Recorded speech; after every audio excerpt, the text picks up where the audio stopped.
আমরা এখন এসেছি গালিকন্ডা ভিউ পয়েন্টে। অন্ধ্রপ্রদেশের ভাইজ্যাক জেলায় বোরা গুহা এবং আরাকু ভ্যালির সংযোগকারী রাস্তার উপর গালিকন্ডা ভিউ পয়েন্ট অবস্থিত। আরাকু ভ্যালি থেকে এর দূরত্ব প্রায় 16 কিলোমিটার। গালিকন্ডা পূর্বঘাট পর্বতমালার দ্বিতীয় সর্বোচ্চ স্থান। এর উচ্চতা 1643 মিটার। গালিকন্ডা ভিউ পয়েন্ট থেকে সমগ্র আরাকু উপত্যকার একটা সুন্দর দৃশ্য পাওয়া যায়। আর এই ভিউ পয়েন্ট সবসময়ই খোলা থাকে এবং এর কোনো প্রবেশ মূল্য নেই।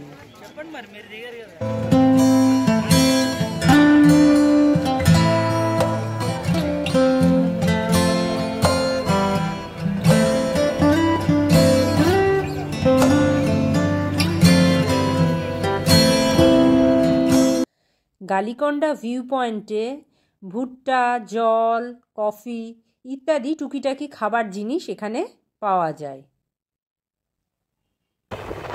আমরা এখন গালিকন্ডা ভিউ পয়েন্ট থেকে বেরিয়ে যাচ্ছি। আমাদের পরের গন্তব্য কফি মিউজিয়াম। এটি ভাইজ্যাক এবং আরাকু রোডের ওপরেই অবস্থিত। আমরা এখন চলে এসেছি কফি মিউজিয়ামে।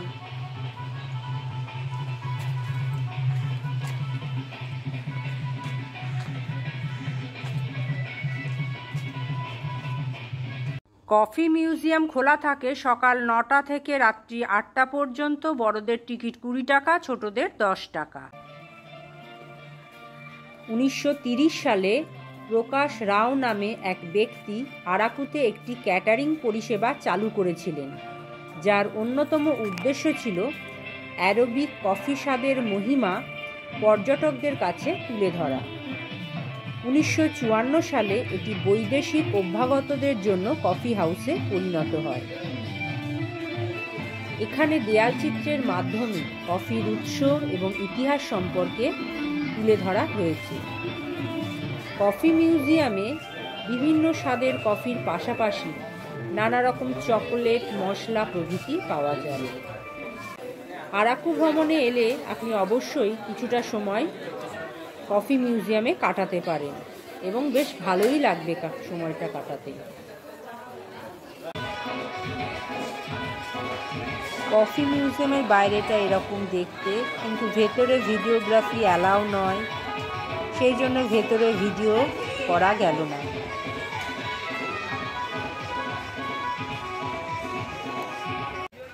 ছোট্ট শহর আরাকুর এক অন্যতম আকর্ষণ এই ট্রাইবাল মিউজিয়াম।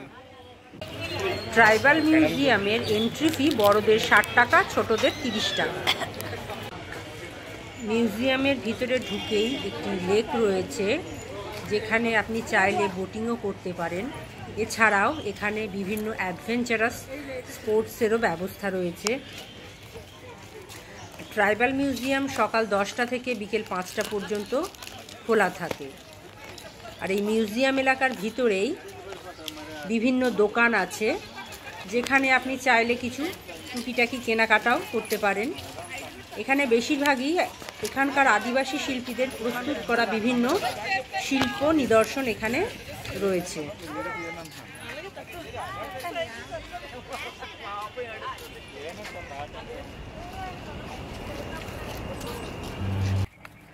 আমরা মিউজিয়ামটি দেখব বলে বাগানের ভিতর দিয়ে হেঁটে হেঁটে যাচ্ছি, আর বাগানটা খুব সুন্দর করে সাজানো ছিল।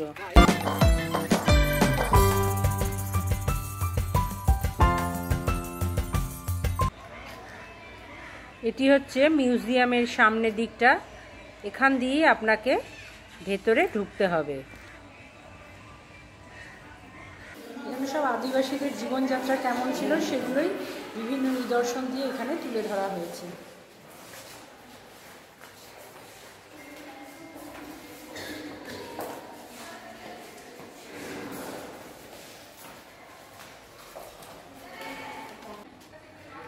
মিউজিয়ামটিতে বিভিন্ন প্রকার মডেলের সাহায্যে উপজাতি জীবনধারা এবং তাদের দৈনন্দিন কার্যক্রম তুলে ধরা হয়েছে। মাটি এবং ধাতুর দ্বারা প্রস্তুত করা উপজাতিদের ব্যবহৃত বিভিন্ন দৈনন্দিন উপকরণ যেমন বাসনপত্র, বাদ্যযন্ত্র প্রভৃতি মিউজিয়ামটিতে স্থান পেয়েছে। স্থানীয় উপজাতীয় নৃত্য, ময়ূর এবং ধামসা প্রদর্শনরত নৃত্যও এখানে তুলে ধরা হয়েছে।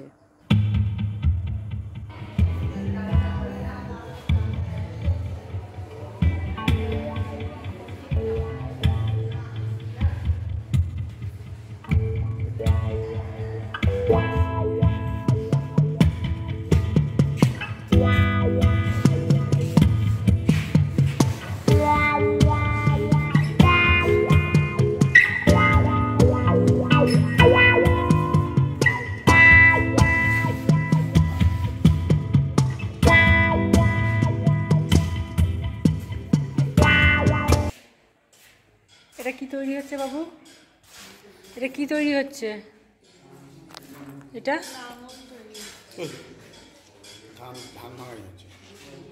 ঢেকি তৈরি হচ্ছে। এটা ঢেকি, এটা একটা ঢেকি। ধান ভাঙানোর, তখনকার দিনে ধান ভাঙানোর জন্য এরকম ঢেকিতে করে পায়ে করে পার দেওয়া হতো, পায়ে করে চাপ দেওয়া হতো আর কি, আর তার মধ্যে ধান ভাঙা হতো।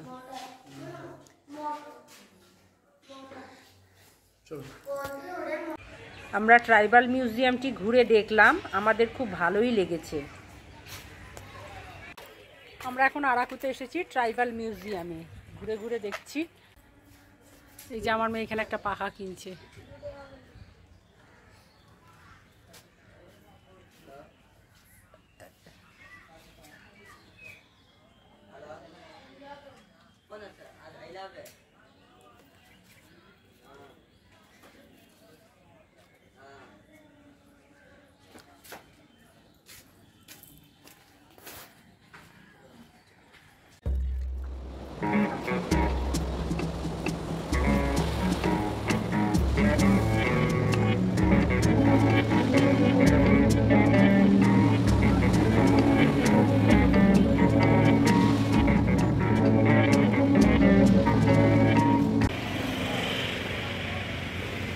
আমরা সকালে ভাইজ্যাগ থেকে বেরিয়ে আরাকুর যে সমস্ত দর্শনীয় স্থান আছে সেগুলি দেখে ঘুরে এবার আমরা চলে এসেছি আমাদের হোটেলে। আমাদের হোটেলের নাম হচ্ছে জঙ্গল ভিলা রিসর্ট, একদম রাস্তার উপরেই, কাছেই বাজার।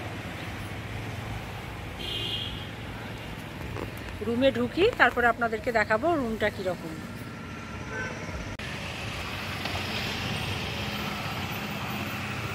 আমাদের হোটেলের নাম হচ্ছে জঙ্গল ভিলা রিসর্টস। অন্ধকার হয়ে গেছে জায়গাটা। আমাদের এই হোটেল বিশাখাপত্তনম রোডে অবস্থিত, আর এই হোটেল থেকে আরাকু স্টেশনের দূরত্ব 1.4 কিলোমিটার, যেতে সময় লাগে মাত্র 3 মিনিট। এবং বোরাকেব রেল স্টেশন হচ্ছে এখান থেকে 36.4 কিলোমিটার, যেতে সময় লাগে 1 ঘন্টা মতো। এদিকে হচ্ছে রিসেপশন।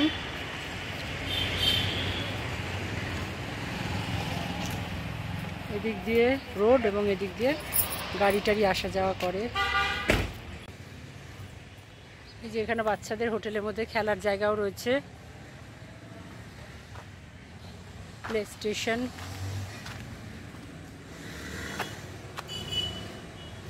এই যে বাচ্চাদের খেলার জায়গা রয়েছে, ওখানে একটা রেস্টুরেন্ট রয়েছে, চাইলে ওখানেও বসে খাওয়া যায়। আর এটা হচ্ছে হোটেলের আর একটা সাইড।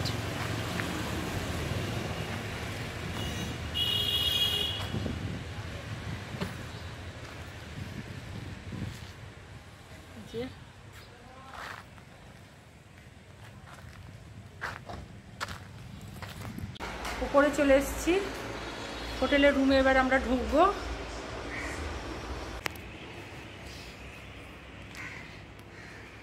এই যে টিভি রয়েছে, এদিকে বসার, এদিকে বেড রয়েছে, জানালা,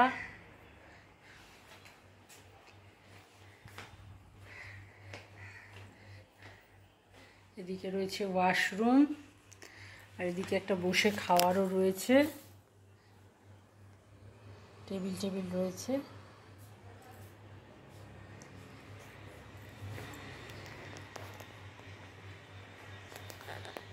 গরম জলের কেটল রয়েছে। মোটামুটি ঠিকই আছে একদিনের জন্য।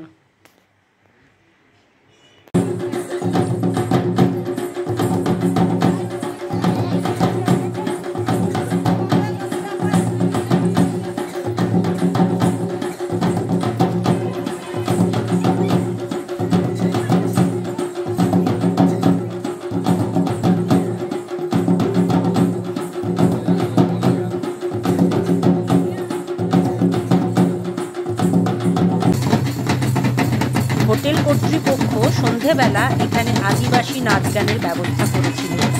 আমরা খুবই এনজয় করেছিলাম এই নাচ গান। অনেকে পার্টিসিপেটও করেছিল এই নাচ গানে, যদিও আমরা করিনি। খুবই সুন্দর একটা মুহূর্ত আমরা উপভোগ করেছিলাম।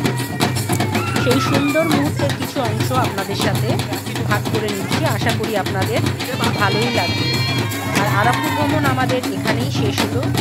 যদি ভালো লাগে প্লিজ সাপোর্ট করবেন, আর সবাই খুব ভালো থাকবেন।